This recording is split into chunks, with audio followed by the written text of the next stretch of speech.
Yun.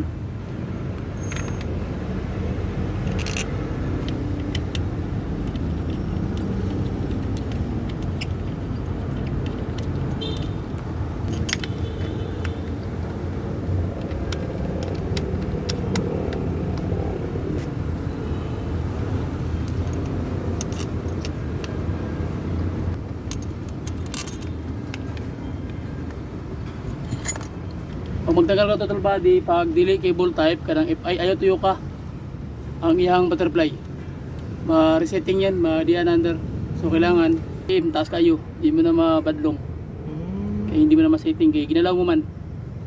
So hindi mo na iikutin, hayaan mo lang siya. Ito? Diba sa carburetor type, pwede mo na tuyo ko na.